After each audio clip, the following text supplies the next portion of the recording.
ಕಾರ್ಕೋಟಕ ಸ್ವಲ್ಪ ನಮ್ಮ ಮಾವಯ್ಯ ಕಂಡಿದ್ದಾರಂತೆ. ರಾತ್ರಿಗೆಟ್ಟು ಓಡಾಡಿ ಸರ್ಪಂದೇ ಜಾಗ. ಹೌದು, ನೀವು ನಡ್ಕೊಳ್ಳಿಕ್ಕೆ ಸ್ವಲ್ಪ ಹೆಚ್ಚು ಕಡಿಮೆ ಆಯ್ತು ಅಂದ್ರೆ ನಮ್ಮ ಮನೆಗೆ ಬಂದ್ಬಿಡ್ತದೆ. ನಾವು ಅವಾಗ ಎಲ್ಲೋ ಮೈಲಿಗೆ ಆಗದೇನು ಗೋಮಯ ಅಂತಂದು ಇದೆಲ್ಲ ಮಾಡ್ತೀವಿ. ಈ ದೇವಸ್ಥಾನದ ಶ್ರೇಷ್ಠತೆ ಅಂದರೆ ಮೊದಲಿನ ಕಾಲದಲ್ಲಿ ಈ ದೇವಸ್ಥಾನದಲ್ಲಿ ಎಂಥ ಪ್ರಾರ್ಥನೆ ಮಾಡಿದ್ರೆ ಚಿನ್ನದ ಬಟ್ಲು ಚಿನ್ನ ಬರ್ತದೆ. ಆತ್ಮೀಯ ವೀಕ್ಷಕರೇ ನಮಸ್ಕಾರ. ನಾನಿಂದು ಬಂದಿದ್ದೇನೆ ಎಲ್ಲಿಗಂದರೆ ನಿಮಗೆ ಅಂದರೆ ಬಾರ್ಕೂರಿನ ಒಂದು ದೇವಸ್ಥಾನ ಮೊದಲ ಬಾರಿಗೆ ತೋರಿಸಿದ್ದೇನೆ. ನನ್ನ ಉದ್ದೇಶದಂತೆ ಅಂದರೆ ಬಾರ್ಕೂರಿನಲ್ಲಿರುವಂಥ ದೇವಸ್ಥಾನಗಳೆಲ್ಲನ ವೀಡಿಯೋ ಮಾಡಿ ನಿಮ್ಮ ಮುಂದೆ ತೋರಿಸಬೇಕನ್ನುವಂಥ ಉದ್ದೇಶ ನನ್ನಲ್ಲಿದ್ದೆ. ಅಂದರೆ ಈಗ ಸದ್ಯದಲ್ಲಿರತಕ್ಕಂಥ ದೇವಸ್ಥಾನಗಳನ್ನ ನಾನೀಗ ಬಂದದ್ದು ತಿರುಮಲ ವೆಂಕಟರಮಣ ಯಾನೆ ನಾಗಣ್ಣ ಒಡೆಯರ ದೇವಸ್ಥಾನ ಬೆಳ್ತಿಕೆರೆ, ಹೊಸಾಳ ಗ್ರಾಮ, ಬಾರ್ಕೂರು. ಇಲ್ಲಿಗೆ ಬಂದೇನೆ. ನೋಡೋಣ ದೇವಸ್ಥಾನ ಹೇಗಿದೆ. ಪುಟ್ಟ ದೇವಸ್ಥಾನ, ಒಂದು ವೆಂಕಟರಮಣ ಸ್ವಾಮಿಯ ದೇವಸ್ಥಾನ ನೋಡೋಣ ಅಲ್ವಾ. ಅದರ ಪರಿಸರ ಕೂಡ ಸುಂದರವಾಗಿದೆ. ಒಂದು ಗದ್ದೆ ಬಯಲಿನ ನಡುವೆ ಇರುವಂಥ ದೇವಸ್ಥಾನ. ಈ ದೇವಸ್ಥಾನದ ಎದುರುಗಡೆ ಇರತಕ್ಕಂಥ ದೇವಸ್ಥಾನ ಸಿದ್ದೇಶ್ವರ ದೇವಸ್ಥಾನ. ಅದು ನಾನು ವಿಡಿಯೋ ಮಾಡಿ ನಿಮ್ಮ ಮುಂದೆ ಹಾಕಿದ್ದೆ. ಈಗ ಈ ವಿಡಿಯೋವನ್ನು ನೋಡೋಣ. ಶ್ರೀ ದೇವರ ದರ್ಶನವನ್ನು ಮಾಡೋಣ. ಇಂದು ಬುಧವಾರ ಶ್ರೀ ವೆಂಕಟರಮಣ ಸ್ವಾಮಿ ದೇವರ ದರ್ಶನವನ್ನು ಮಾಡೋಣ. ಹಾಗೆ ತಮಗೆಲ್ಲರಿಗೂ ಈ ವಿಡಿಯೋಗೆ ಪ್ರೀತಿಯ ಸ್ವಾಗತ, ಸುಸ್ವಾಗತ. ವೀಕ್ಷಕರೇ ನೋಡಿ, ಇಲ್ಲಿ ನೋಡಿ ಗದ್ದೆ ಬಯಲು ನೋಡಿ. ಅಲ್ಲಿಂದ ಬರಬೇಕು ನಾವು ನಡ್ಕೊಂಡು. ಅಂದರೆ ದಾರಿ ಸ್ಯಾಂಕ್ಷನ್ ಆಗಿದೆ ಅಂತೆ. ಈಗ ಸದ್ಯಕ್ಕೆ ದಾರಿ ಗದ್ದೆ ಬಯಲಿನಲ್ಲೇ ಬರಬೇಕಾಗ್ತದೆ. ಹೀಗೆ ನೋಡಿ, ಹೀಗೆ ಬಂದು ಹೀಗೆ ಬರಬೇಕು. ಹೀಗೆ ಆ ದಾರಿಯಲ್ಲಿ ಅಲ್ಲೊಂದು ಗೇಟ್ ಇದೆ, ಅಲ್ಲಿಂದ ಹೀಗೆ ಬಂದು ಬಂದು ಬಂದು ಬಂದು ಬಂದು ನೋಡಿ ಇಲ್ಲಿ ದೇವಸ್ಥಾನ ಇದೆ. ಪುಟ್ಟ ದೇವಸ್ಥಾನ ನೋಡಿ, ಚಿಕ್ಕದಾದರೂ ಚೊಕ್ಕವಾಗಿ ಸುಂದರವಾಗಿ ನಿರ್ಮಿಸಿದ್ದಾರೆ ನೋಡಿ. ಇದರ ಸುತ್ತಮುತ್ತ ನೋಡಿ ಇದು ದೇವಸ್ಥಾನ. ಇಲ್ಲೊಂದು ಬಾವಿ ಇದೆ ಸುತ್ತಮುತ್ತ ನೋಡಿ. ನೋಡಿ ಇದು ಬೆಳ್ತಿಕೆರೆ ಅಂತ ನೋಡಿ. ಎದುರುಗಡೆ ಇರೋದು ಬೆಳ್ತಿಕೆರೆ. ಬೆಳ್ತಿಕೆರೆ ಶ್ರೀ ದೇವರ ಸಮ್ಮುಖದಲ್ಲಿ, ಅಂದರೆ ಸಿದ್ದೇಶ್ವರ ದೇವರ ಎದುರುಗಡೆ ವಿಷ್ಣು ಅಂದರೆ ವೆಂಕಟರಮಣ ಸ್ವಾಮಿಯನ್ನು ಪ್ರತಿಷ್ಠಾಪನೆ ಮಾಡಿದ್ದಾರೆ ನೋಡಿ.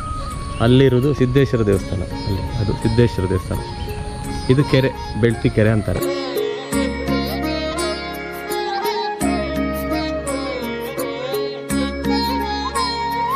ಹಾಗೆ ನೋಡಿ, ಅದು ಅಲ್ಲಿಂದ ದೇವಸ್ಥಾನದ ಎದುರುಗಡೆ, ಸರಿಯಾಗಿ ಎದುರುಗಡೆ ಇರತಕ್ಕಂಥ ದೇವಸ್ಥಾನ ವೆಂಕಟರಮಣ ಸ್ವಾಮಿ ದೇವಸ್ಥಾನ.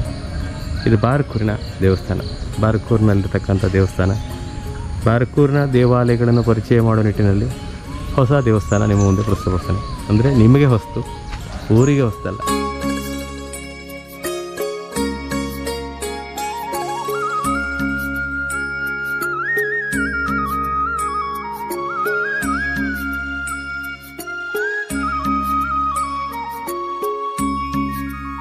ಕಾರ್ಕೋಟಕ ಸರ್ಪಬನ. ಇದರಲ್ಲಿ ಕಪ್ಪು ಬಣ್ಣದ ಅನೇಕ ಸರ್ಪಗಳು. ಬಿಲದಲ್ಲಿ ನಾಗರತ್ನ ಮಣಿ ಧರಿಸಿದ ದಡೋತಿ ಸರ್ಪವು ಇದ್ದು ರಾತ್ರಿ ವೇಳೆ ರತ್ನವನ್ನು ಬಾಯಿಯಿಂದ ಹೊರಗಿಟ್ಟು ಸುತ್ತುತ್ತದೆ. ಮಣಿ 100 ವಾಲ್ಟ್ ಬಲ್ಬ್ ನಂತೆ ಬೆಳಕು ಬೀರುತ್ತದೆ. ಅದೇ ರೀತಿ ಅಕ್ಕಪಕ್ಕ ಹಸಿರು. ಈಗ ಮಳೆಗಾಲ ಆದ್ದರಿಂದ ಹಸಿರು, ಆದರೂ ಕೂಡ ನೀರು ನೋಡಿ. ಎದುರುಗಡೆ ಕೆರೆ, ಬೆಳ್ತಿಕೆರೆ, ಸುತ್ತಲೂ ಹಸಿರಿದೆ. ಹಿಂಗುಲ ಪರಮೇಶ್ವರಿ ದೇವರು, ಹಿಂಗುಲ ಪರಮೇಶ್ವರಿ ದೇವರು ಇಲ್ಲಿದ್ದಾರೆ ನೋಡಿ. ಹಿಂಗುಲ ಪರಮೇಶ್ವರಿ ದೇವರು, ಇದಕ್ಕೂ ಒಂದು ಕಾರಣ ಇದೆ, ಕಥೆ ಇದೆ. ಅದರ ಬಗ್ಗೆ ನಾವು ಆಮೇಲೆ ತಿಳಿಯೋಣ. ಹಿಂಗುಲ ಪರಮೇಶ್ವರಿ ಅಂದರೆ ನಮ್ಮ ಶಿವದೇವರು, ಸಿದ್ದೇಶ್ವರ ದೇವರ ಸಮ್ಮುಖದಲ್ಲಿ ಪ್ರತಿಷ್ಠಾಪನೆ ಮಾಡಿದಂಥ ದೇವಿ ಹಿಂಗುಲ ಪರಮೇಶ್ವರಿ. ಪಾಣಿಪೇಟದ ಮೇಲೆ ಎಷ್ಟು ಸುಂದರವಾದ ವಿಗ್ರಹ ನೋಡಿ. ಹಿಂಗುಲ ಪರಮೇಶ್ವರಿ ದೇವಿ ವಿಗ್ರಹ. ಹಿಂಗುಲ ಪರಮೇಶ್ವರಿ ಅಂದರೆ ಮಹಿಷಮರ್ದಿನಿ ದೇವಸ್ಥಾನ ಅಂತ ಹೇಳ್ತಾರೆ. ಅಂದರೆ ಬೃಹತ್ ತಿರುಮಲ ಯಾನೆ ನಾಗಣ್ಣ ಒಡೆಯರ ದೇವಸ್ಥಾನ, ಅದರ ವಠಾರದಲ್ಲಿನ ಹಿಂಗುಲ ಪರಮೇಶ್ವರಿ ದೇವಸ್ಥಾನ ಅಂದರೆ ಮಹಿಷಮರ್ದಿನಿ ದೇವಸ್ಥಾನ. ಹೊಸಾಳ ಗ್ರಾಮ, ಬಾರ್ಕೂರು, ಉಡುಪಿ ಜಿಲ್ಲೆ ನೋಡಿ. ಇದು ಹಿಂಗುಲ ಪರಮೇಶ್ವರಿ ದೇವಿ. ಕಾಪಾಡಿ ಇಲ್ಲಿ ಬರೆದಿದ್ದಾರೆ ನೋಡಿ, ತೋರಿಸ್ತಾರೆ ನೋಡಿ.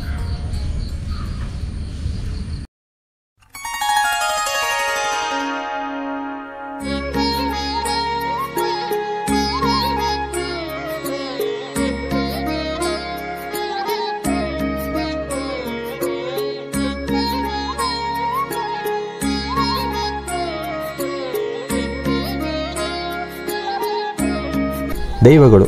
ದೊಡ್ಡ ದೈವದ ಕಲ್ಲು, ಅದರಲ್ಲಿ ಕುದುರೆ ಸವಾರ ಇದೆ. ಇದು ಜಟ್ಟಿಗ. ಮಧ್ಯದ ಕಲ್ಲು ಚೌಂಡಿ, ಸಣ್ಣ ದೈವಕಲ್ಲು ಬೊಬ್ಬರಿಯ. ಈ ಎಲ್ಲ ಸನ್ನಿಧಿಗಳು ಹೊಸಾಳ ಗ್ರಾಮ, ಬಾರ್ಕೂರಿನಲ್ಲಿದ್ದು ಬೆಳ್ತಿಕೆರೆಯ ಹತ್ತಿರದಲ್ಲಿದೆ. ಈ ಭಾಗವನ್ನು ನಾಗಣ್ಣ ಒಡೆಯರು ವಠಾರ ಎಂಬುದಾಗಿ ಕರೆಯುತ್ತಾರೆ. ಹಾಗೂ ಈ ಜಾಗವು ಮಡಿಯಿಂದ ಇರಬೇಕು, ಮೈಲಿಗೆ ಸಹಿಸುವುದಿಲ್ಲ.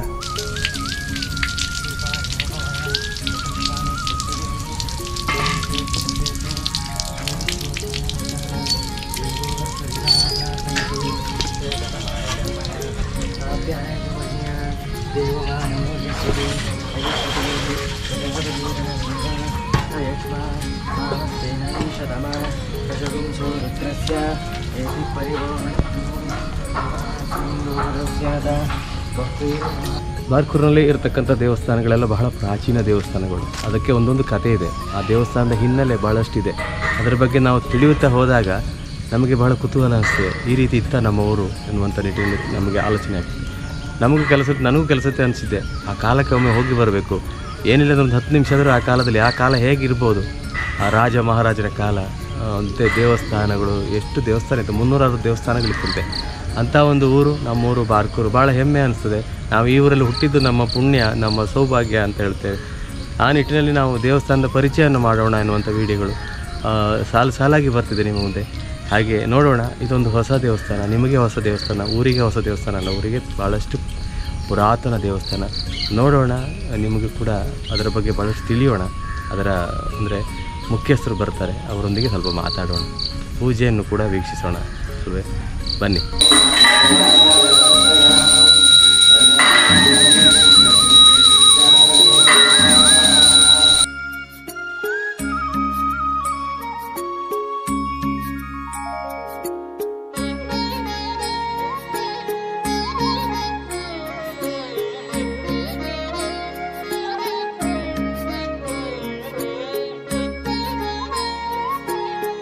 ಭೂತ್ಸವ ತಿರುಮಲೆಯ ವೆಂಕಟರಮಣ ಅರ್ಚನಾ ವಿಗ್ರಹ.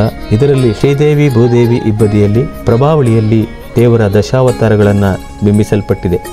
ದ್ವಾರದ ಮೇಲೆ ವೀರ ಹನುಮಂತ ವಿರಾಜಮಾನನಾಗಿದ್ದಾನೆ.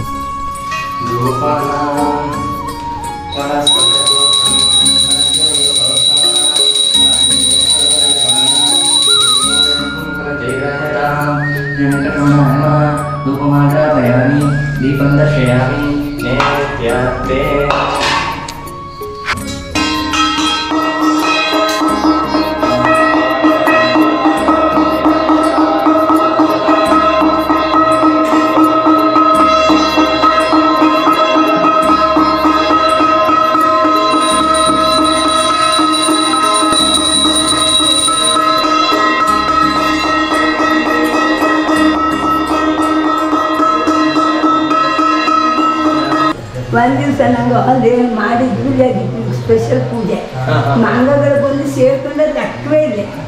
ಪೂಜೆ ಮುಗಿಬಾರೆ ಬಂದಾಯ್ತು. ಅಯ್ಯೋ ಕೃಷ್ಣ ಕಡೆ ಎಲ್ಲರಿಗೂ ಅಂಜನೇಯ ಪೂಜೆ ಮಾಡಲಿಲ್ಲ ಕೇಳಿದ್ರು. ಕಡೆ ಸರಿ ಆಯ್ತು. ಈಗ ಹೂ ಇಟ್ರಿ ದಿನ ಹೂ ಇಡ್ತಲ್ಲ. ಶ್ರೀ ಹಿಂಗುಲ ಪರಮೇಶ್ವರಿ ಅರ್ಚನಾ ವಿಗ್ರಹ. ವಿಗ್ರಹದ ಮೇಲೆ ಮಲ್ಲಿಗೆ ಹೂವಿನ ದಂಡೆ ನೆಟ್ಟರೆ ಬೆಳಿಗ್ಗೆ ನೋಡುವಾಗ ವಿಗ್ರಹಕ್ಕೆ ತಾಗಿದ ಭಾಗದ ಹೂ ಬಣ್ಣ ಬದಲಾಗಿದ್ದು ನಸು ಕೆಂಪು ಗುಲಾಬಿ ಹೂವಿನ ಬಣ್ಣದ್ದಾಗಿರುತ್ತದೆ.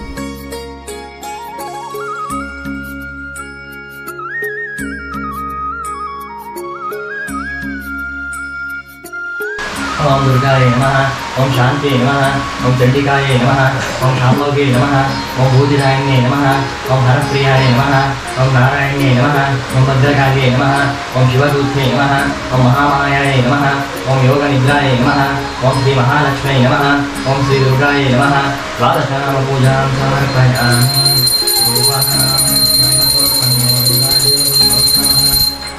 सर्वदेवानां उपोयं प्रतिगृह्यताम्. ओम प्रियनेदा स्वचदा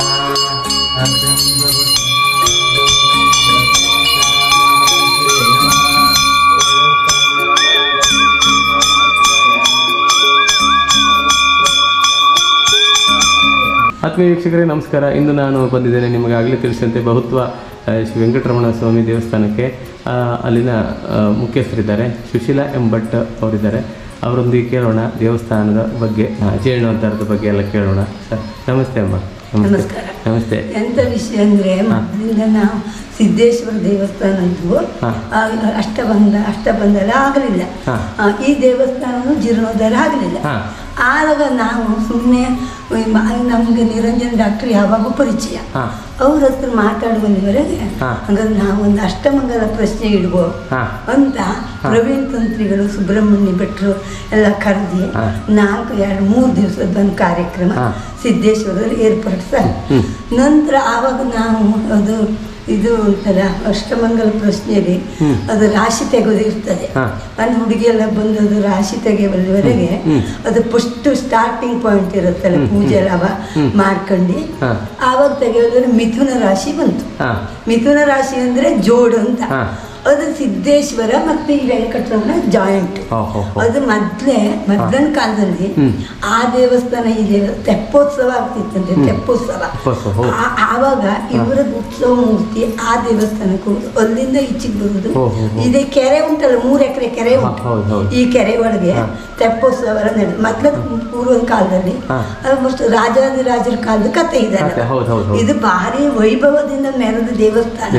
ಇದ್ರ ಹೆಸರು ಬಹುತ್ಸವ ತಿರುಮಲ. ಬಹು ಉತ್ಸವನ ದಿವಸ ಉತ್ಸವ ಆಗುವಂತ ದೇವಸ್ಥಾನ. ನಂತರ ಕಾಲಕ್ರಮೇಣ ದೇವಸ್ಥಾನದಲ್ಲಿ ಅಲ್ಲ ಇದೆಲ್ಲ ಉಂಟಲ್ಲ, ಈ ರಾಜ ಕಾಲ ಹೋದ ನಂತರ ಅದೆಲ್ಲ ಹೋಗಿ ಕಡೆ ದೇವಸ್ಥಾನವನ್ನು ಉಳಿತು. ನಮ್ಮ ಮಾವಯ್ಯನ ತಂದೆಯವರಿಂದ ಹಿಡಿದು ಒಂದು ಒಟ್ಟು 3 ವರ್ಷ ಆಯ್ತು ನೋಡಿ ನಾವು ಪೂಜೆ ಮಾಡ್ಕೊಂಡು. ನಾವು ಮಾವಯ್ಯನ ಅಪ್ಪಯ್ಯ ಪೂಜೆ ಮಾಡಿದ್ರು, ಮಾವಯ್ಯ ಪೂಜೆ ಮಾಡಿದ್ರು, ನಾವು ಪೂಜೆ ಮಾಡ್ತಾ ಇದ್ರು. ಆವಾಗ ಈಗ ಅಷ್ಟಮಂಗಲ ಆದ ಕೂಡ ನಾನು ಸ್ವಲ್ಪ ನಮ್ಗೆ ಅಲ್ಲಿ ದೇವಸ್ಥಾನದ ಬಗ್ಗೆ ದುಡ್ಡು ಮಾಡಬೇಕಲ್ಲ ಹೇಳ್ಕೊಂಡು ನಾ DC ಆಫೀಸಲ್ಲಿ ಆವಾಗ ನಮ್ಮ KNG ಶ್ರೀಧರ್ ತಂತ್ರಿಗಳು ಧಾರ್ಮಿಕ ದತ್ತ ಪರಿಷತ್ ಅಧ್ಯಕ್ಷರಿದ್ದರು. ಕಡೆ ನಾನು ನಮ್ಮ ಯಜಮಾನ್ರು ಅವ್ರದ್ದು KNG ಅಲ್ಲಿ ಅವರದ್ರ ಅಲ್ಲಿ ಬರ್ತದೆ ಎಲ್ಲ ಅವರ ಊರ ಹೆಸರು ಗೊತ್ತುಂಟು ನಿಮಗೆ.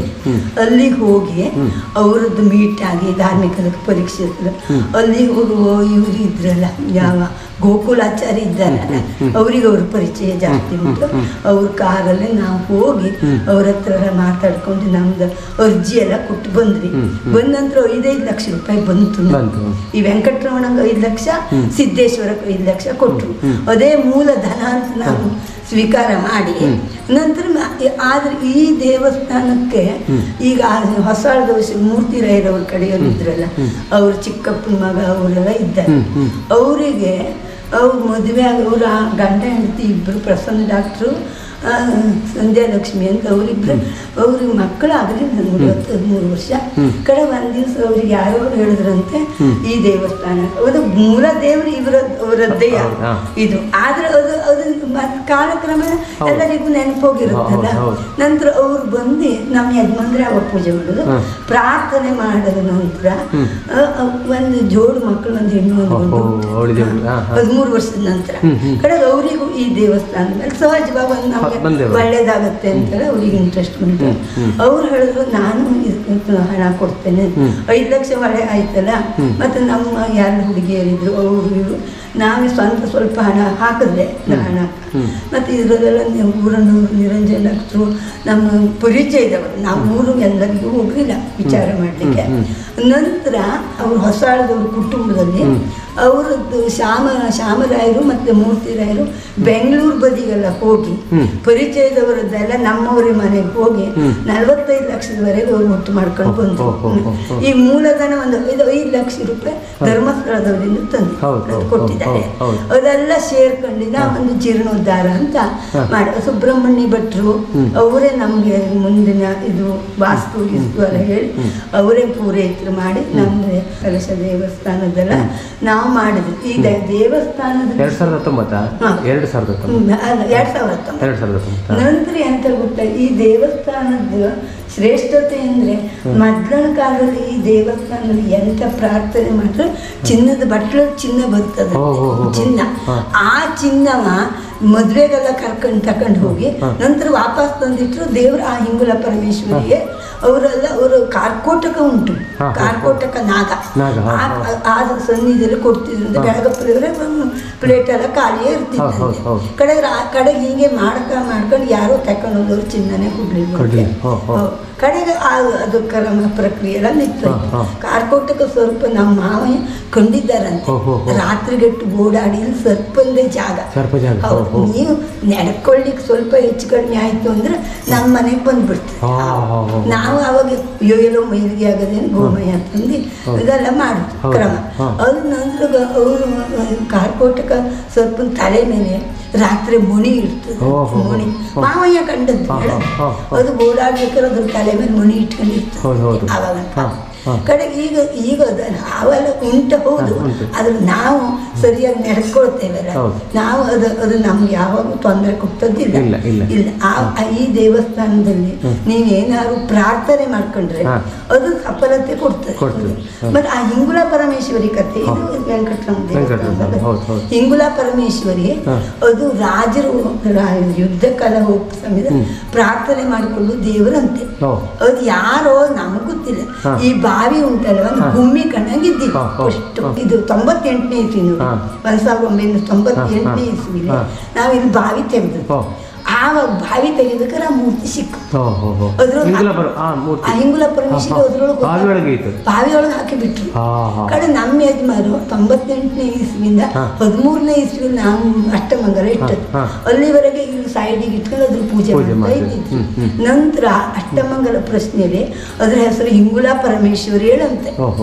ಆಗ ಅದಕ್ಕೆ ಒಂದು ದೇವಸ್ಥಾನ ಆಗಬೇಕು ಅಂತ ಅದಕ್ಕೊಂದು ಗುಡಿ ಕಟ್ಟಿದ್ದೆ. ಅದರದ್ದು ನಾವು ಯಾವಾಗ ಪ್ರಾರ್ಥನೆ ಮಾಡಿ ವರ್ಷಕ್ಕೆ ಒಂದ್ ದಿವಸ ಈ ದೇವಸ್ಥಾನದ ವರ್ಧಂತಿ ವರ್ಧಂತಿದೆ, ಪ್ರತಿ ವರ್ಷ ಮಾಡ್ತೇವೆ. ಆವಾಗ ಅದು ಹಿಂಗುಲ ಪರಮೇಶ್ವರಿಗೆ ಇದು ಗೂಡಾನ್ನ ನೈವೇದ್ಯ ಮಾಡಿ ಇದಕ್ಕೆ ಪಂಚಾಮೃತ ಅಭಿಷೇಕ ಮಾಡಿ ಗ್ರ್ಯಾಂಡ್ ಮಾಡಿ ಒಂದು ಪೂಜೆ ಮಾಡ್ತೇವೆ. ಅವರಿದ್ರಲ್ಲ ಆ ಮೈಸೂರಿನವರು ಅದರದ್ದೆಲ್ಲ ಖರ್ಚು ಅವರಿಗೆ ನೋಡ್ಕೊಳ್ತಾರೆ. ಮತ್ತೆ ಈಗ ನಂದಾದೀಪ ಉಂಟಲ್ಲ, ಅವ್ರು ಈ ಮೂರ್ತಿರಾಯ ಕಿರೀಟಮ್ಮ ದುಬೈಲಿದ್ದಾರೆ. ಅವರು ಎಣ್ಣೆ ಖರ್ಚಾಗ್ಬಿಟ್ಟು ಒಂದು ಡಬ್ಬಿ ಎಣ್ಣೆ ಕೊಡ್ತಾರೆ. ಅಣ್ಣ ಅವ್ರ ಅಣ್ಣ ಇಲ್ಲಿದ್ದಾರಲ್ಲ, ಅವರೇ ತಂದು ನಾವು ಇಲ್ಲಿ ತಕ ಬಂದಿಟ್ಟು ಹೋಗ್ತಾರೆ. ಅದು ನಂದಾದೀಪದವರು. ಅವರು ಎಲ್ಲರೂ ಜೀರ್ಣೋದ್ಧಾರಕ್ಕೆ ಹಾಕಿದ್ದೇವೆ. ಏನೋ ಈಶ್ವರ ನಿಶ್ಚಯ. ಒಟ್ಟಾರೆ ನಾವು ಒಂದು ರಸ್ತೆ ಮಾಡ್ಕೊಂಡ್ರೆ ಈಗ ನಾವೇನು ಶಾಶ್ವತ ಅಲ್ಲ, ನಮ್ಗೆಲ್ಲ ವಯಸ್ಸಾಯ್ತು. ಪೂಜೆ ಮಾಡುವವರಿಗೂ ಅನುಕೂಲ. ಅಂತ ಗೊತ್ತಾ, ಯಾವಾಗ ಅವ್ರು ಕೇಳ್ತಾರೆ ನಿಮ್ಮ ದೇವಸ್ಥಾನದಲ್ಲಿ ಹಣ ಇಲ್ವಳಿ, ಯಾರು ಹಣ ಕೊಡ್ತಾರೆ? ಯಾವಾಗ ಬರ್ಲಿಕ್ಕೆ ಬರುದಿಲ್ಲ. ಬಂದ ನಂತರ ರಸ್ತೆ ಆದ ನಂತರ ಸ್ವಲ್ಪ ಇಂಪ್ರೂವ್ಮೆಂಟ್ ಮುಂದೆ ಬದಿ ಮಾಡಾಗಿ ತುಂಬಾ ಕೆಲಸ ಉಂಟು ಬಾಕಿ. ಆದ್ರೆ ದೇವರು ನೆನೆಸ್ಕೊಳ್ಬೇಕು. ನಾವು ಆದಷ್ಟು ನಮ್ಮ ಕೈಲಾದ ಪ್ರಯತ್ನ ಮಾಡುದು ಅಲ್ವಾ. ಮತ್ತೆ ಈಗ ನಾಗದೇವರದ್ದು ಪೂಜೆ ಅದಿದ್ದ ನಾಗದೇವರು ಪ್ರಬಲವಾಗಿದ್ದಾರೆ, ಪ್ರಾರ್ಥನೆ ಮಾಡ್ಕೊಳ್ಳೋದು. ತುಂಬಾ ಜನ ಹೊರಗಣ್ಣವರು ನಾಗರ ಪಂಚಮಿಗೆಲ್ಲ ಬರ್ತಾರೆ. ಈ ಮಕ್ಕಳ ವಿಷಯದಲ್ಲಿ ಮಕ್ಕಳಾಗದಿದ್ದವರು ಮಕ್ಕಳು ಬೇಕು ಅನ್ಕೊಂಡು ಪ್ರಾರ್ಥನೆ ಮಾಡಿ ಫಲ ಕಂಡು ಕೊಡ್ತಾರೆ. ಈಗ ನೀವು ನಂಬುದ್ರೆ ಯಾವ ದೇವ್ರನ್ನ ಆ ನಂಬುದ್ರೆ ಆ ದೇವ್ರ ಫಲ ಕೊಡ್ತಾರೆ. ನಮ್ಗೆಲ್ಲ ದೇವ್ರು ಒಳ್ಳೇದೇ ಮಾಡಿದ್ದಾರೆ. ನಮ್ಮ ಮಗ 8 ವರ್ಷಕ್ಕೆ ಅವ್ನು ಗರ್ಭಗುಡು ಉಪನಯನ ಮಾಡಿತ್ತು. 18 ವರ್ಷದವರೆಗೆ ದಿನ ಪೂಜೆ ಮಾಡ್ತಾರೆ. ದಿವಸ ಬಂದು ಈ ದೇವ್ರ ಪೂಜೆ ಮಾಡಿ ಆವಾಗ ಆ ಪೂಜೆ ಇಲ್ಲ. ನಾಲ್ಕು ದೇವ್ರ ಪೂಜೆ ಮಾಡ್ಕೊಂಡೆ ಹೋಗಿದ್ದ ಅವಾಗ 18 ವರ್ಷದವರೆಗೆ. ಕಡೆ ನಂತರ ನಮ್ಮ ಯಜಮಾನ್ರು ರಿಟೈರ್ಡ್ ಈಗ ಆಗೋದಿಲ್ಲ ಹೇಳ್ಕೊಂಡು ಸಿದ್ದೇಶ್ವರ ದೇವಸ್ಥಾನ ಪೂಜೆ ಮಾಡ್ತಾರೆ ಅಂದ್ರೆ ಒಟ್ಟಾರೆ ಅಲ್ಲ. ಮತ್ತೆ ಈಗ ಅನಿವಾರ್ಯ ಇಲ್ಲಿ ಇಷ್ಟ ಅದೊಂದು 15,000 ಬೇಕು.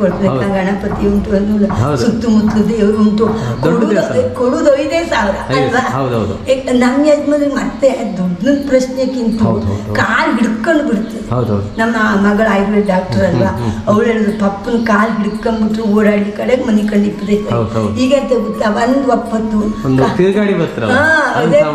ಕಡೆ ಬಂದ ನಂತರ ಒಂಚೂರು ಎಷ್ಟು ತಗೊಂಡು ಅವ್ರು ಎಂತ ಕೆಲಸ ಮಾಡೋದಿಲ್ಲ. ಬೆಳಗ್ಗೆ ಮುಂಚೆ ಮನೆ ಪೂಜೆ ಮಾಡಿ ಅಲ್ಲಿ ಅಷ್ಟು ಮಾಡು ನಮ್ಗೆ ಸಂತೋಷ. ಮತ್ತೆ ಅನ್ನ ಮಾಡ್ಬೇಕು. ಇಲ್ಲೂ ಒಂದು ನೈವೇದ್ಯ ಅನ್ನ ಮಾಡ್ಬೇಕು. ಇಲ್ಲೂ ನೈವೇದ್ಯ ದಿನಾಗ ನಮ್ಮ ಸುಬ್ರಹ್ಮಣ್ಯ ಭಟ್ರು ಎಂತ ಗೊತ್ತ, ಎಲ್ಲರಿಗೂ ಅನ್ನ ಮಾಡ್ಕೊತಿದ್ರು. ಇವ್ರಿಗೆ ಬೇರೆ ಕಡೆಗೆ ಹೋಗ್ಬೇಕು, ಅದ ಮಾಡ್ಲಿಕ್ಕೆ ಆಗುದಿಲ್ಲ. ಹಾಗಾಗಿ ಹೊಣ್ಣು ನೈವೇದ್ಯ ಅಲ್ವಾ. ಆಯ್ತು ಹಾಗೆ ಆಗಲಿ. ಬಹಳ ವಿವರವಾಗಿ ನೀವು ತಿಳಿಸಿದ್ರಿ. ಏನೋ ನಮ್ಗೆ ಬಂದದ್ದು ಗೊತ್ತಿದ್ದದ್ ನೆನಪಿಲ್ಲ.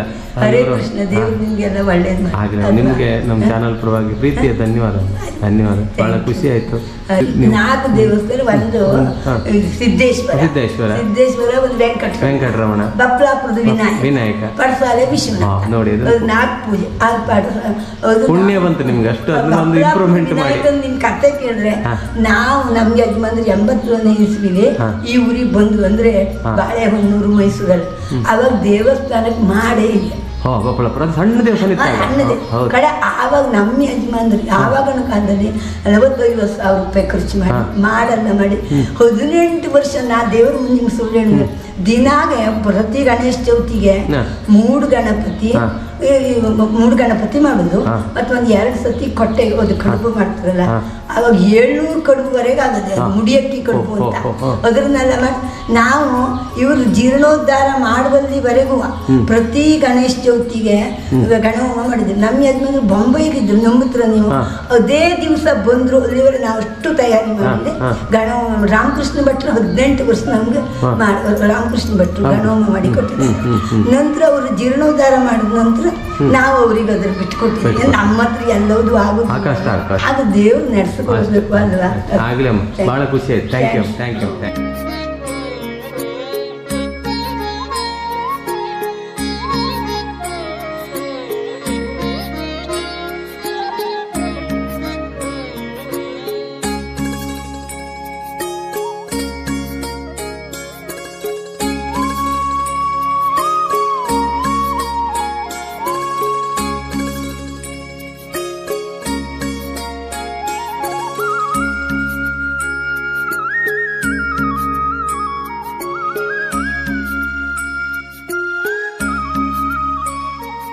ಆತ್ಮೀಯ ವೀಕ್ಷಕರೇ, ನಾವು ಇಂದು ಬಂದಿದ್ದು ಬಹುತ್ಸವ ವೆಂಕಟರಮಣ ಸ್ವಾಮಿ ದೇವಸ್ಥಾನಕ್ಕೆ.